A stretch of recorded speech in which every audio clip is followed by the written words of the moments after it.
There's similar statuses that allow immigrants to be president in the United States and to work. Mm-hmm.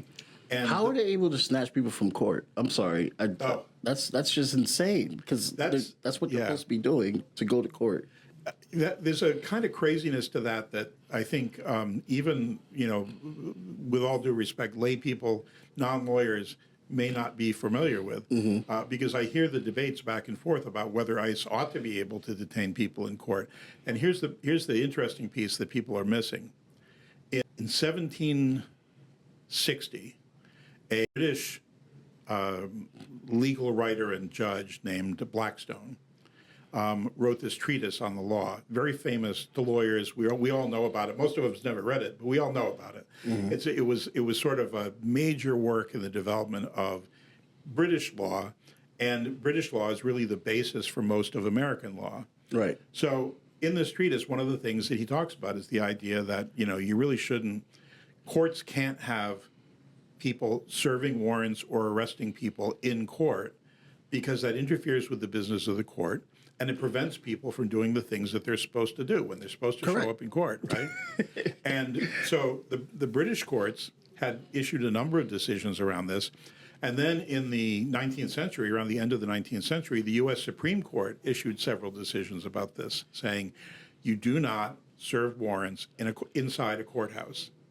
And so when this issue came up, the fact of the matter is that serving warrants or arresting people in a courthouse was extremely unusual.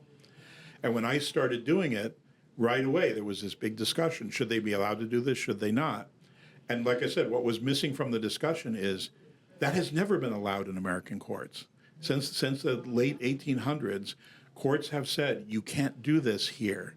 And the reason being that A, you disrupt the business of the court, and B, you keep people from showing up for court, which, I think a lot of people tend to think of going to court, the average person, like, oh, they go to court because they've been accused of a crime, right? Yep, that seems to be the common negative perspective of the average person. And there's that. But, in addition to the fact that somebody can go to court and be found not guilty of a crime, right? That's one piece of it. But other pieces of it, first of all, even in criminal trials, there are witnesses. And the witnesses may or may not be immigrants. They may or may not be documented.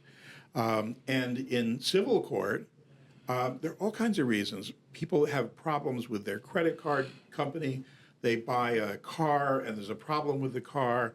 They are having problems with their landlord in housing court, or they're having problems with the corporation that owns their mortgage in civil court. Right. There are all sorts of family, divorce court cases, child custody cases.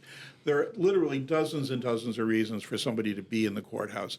And the minute you say, if you come to this courthouse, you are facing the possibility of being arrested, you've provided an enormous reason for people not to go to court, even when it doesn't benefit them to go to. Perhaps what they're doing is going to benefit somebody else, like being a witness, for example. But people are going to say, no, you know what, I'm not, and they have been saying, no, I'm not going to go to court because it's too dangerous for me to do that. Now, the state judges in Connecticut, the state Supreme Court justice, just recently announced a new set of rules that reflect that, and that say that only under rare circumstances would a warrant ever be served or an arrest made in court.